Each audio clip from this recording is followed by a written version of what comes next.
गाडी नै एउटा छ नि मान्छे यति गयो चाहिँ किन लाग्यो भन्ने त्यो दिमागमा क्या मेरो होइन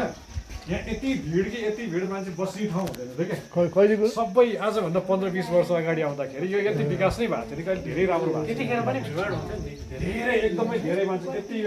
कहीँ कतै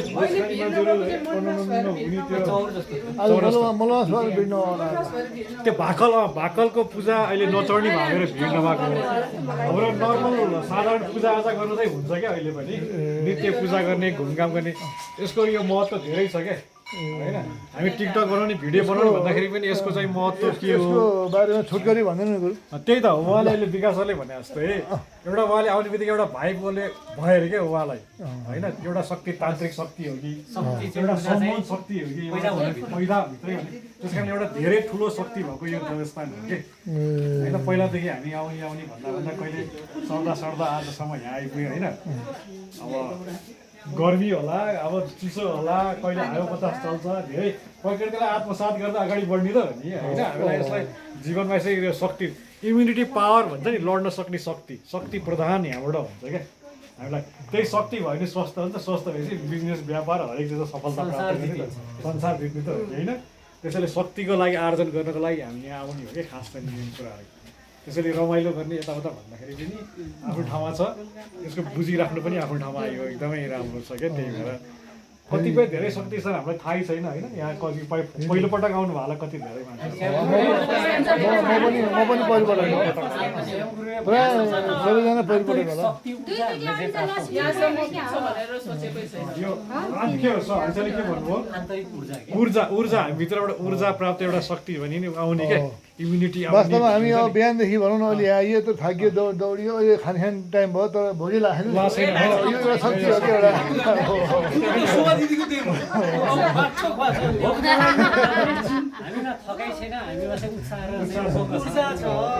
झन्डै 90 किलोमिटर हामी यहाँ आइसक्यो छ त गाह्रो भएको छ त केही फिल भएन 90 किलोमिटर केही फिल भएन फेरि बाटो हेर्नु यो एउटा भन्दा बढी हल्लिया थियो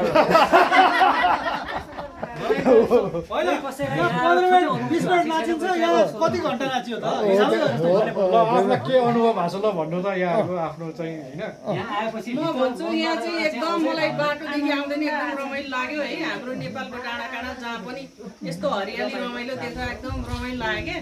म चाहिँ भिडियो बनाउँदै आएँ लाइभ गर्दै आएँ एकदम रमाइलो लाग्यो मन्दिर आएपछि झन् भोक पनि लागेन एकदम आनन्द भयो रमाइलो भयो एकदमै भन्छु है मेरो मनमा धेरै खुसी दुःख भने मेरो मनमा खुसी लाग्यो परिवार मिल्ने पछिसम्म चाहिँ राम्रो हुने होइन धन सम्पत्ति पसल व्यवहार बिजनेस मलाई केही चाहिँदैन मनमा शान्ति मेरो गुरु चाहिँ देशमा शान्ति बसी मनमा आफै शान्ति हुन्छ देशमा शान्ति हुनु पर्यो धेरै धेरै धन्यवाद है म यहाँ आइपुगेँ म त थाहा थिएन हिजो फोन गर्नु धेरै धेरै धन्यवाद मलाई चाहिँ के लाग्यो यो दर्शन मन्दिरको दर्शन गर्न आउँदाखेरि हामीलाई चाहिँ प्रकृतिले पनि साथ दिइरहेको छ जस्तो आज यो जुन मौसमले पनि राति 2 बजे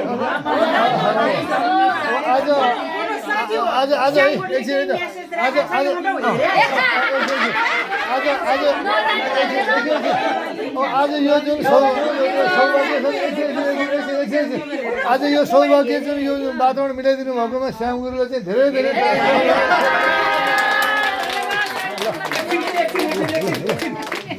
म एउटा कुरा भन्छु यो विशेष गरी मन्दिरको विषयमा चाहिँ अघि आउने बित्तिकै श्याम गुरु र मले एउटा सानो संवाद गरेका थियौँ मन्दिरको आधिकारिक पुजारीसँग जुन कुरो श्याम गुरुले बताइसक्नु भएको छ म त्यसलाई जान्न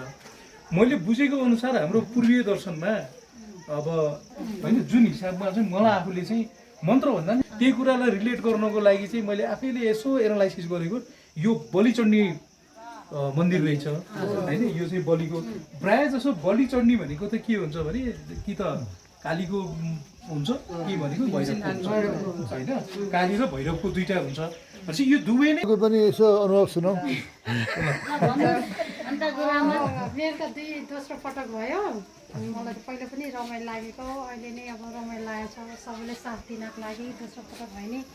आएको प्रकृतिले पनि साथ दिएको छ हिजोको दिनसम्म कसरी जाने के गर्ने भएको थियो आज त एकदम शीतल छ राम्रो छ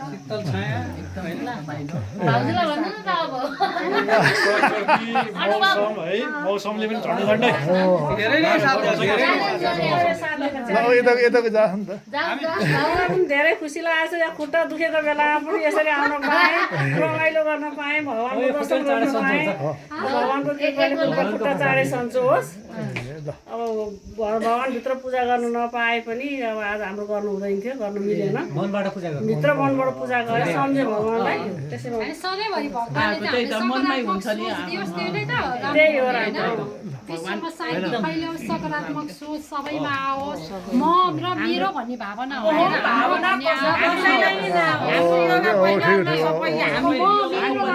मात्र भन्दा नि हामी सबैको हाम्रो भन्ने भावना सबैमा जुन चाहिँ कुरा हामी अरूलाई गर्ने व्यवहारहरू यो छोटो जीवनमा लोभ लालच मोह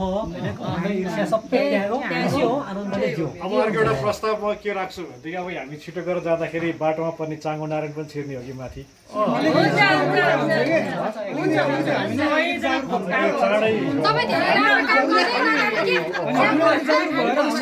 धन्यवाद पनि है विशेष गरी शोभा दिदी र हाम्रो पार्वती कहाँ हुनुहुन्छ उहाँहरू दुईजनाले चाहिँ यसलाई नै अब आजको मुख चाहिँ कहिले खाली गर्नु भएन कि लक्ष्मी अधिकारी दिदीको शुभ जन्मदिन पनि परेको ह्यापी बर्थडे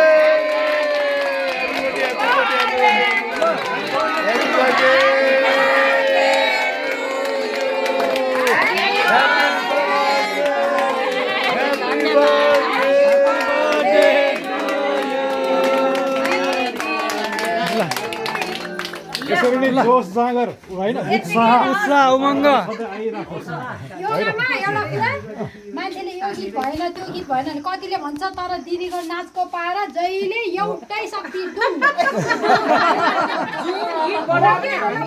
होइन यस्तो गर्ने खै भन्छ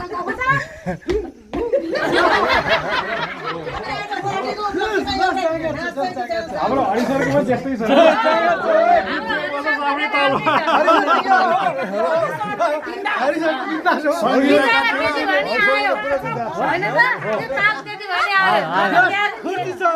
उत्साह छ